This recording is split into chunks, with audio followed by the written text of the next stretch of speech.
I decided to treat myself and I've gotten these pill boxes, or maybe they are for jewelry, on eBay, and I want to transform this into pin cushions. Now I've tried out a few designs for the cushion, but in the end I decided to use this ribbon.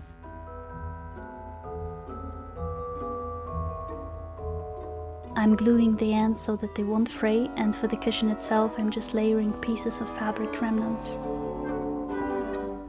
I also tried to use cotton rounds as the stuffing, but the needles won't push that well through those, so I'm just molding all of it into a rounded shape.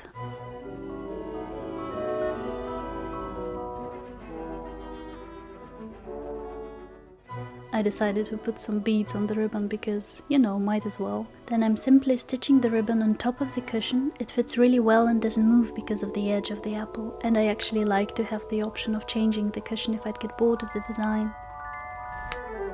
I also made one for a dear friend who likes birds and sewing. Since it's flat, this would be more suitable for storing one's favorite needles. I made it using the same methods, but in a shape of an egg, which is sort of morbid, now that I think of it.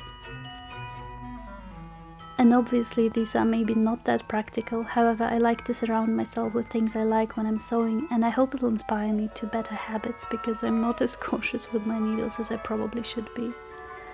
And also, since it's the holidays,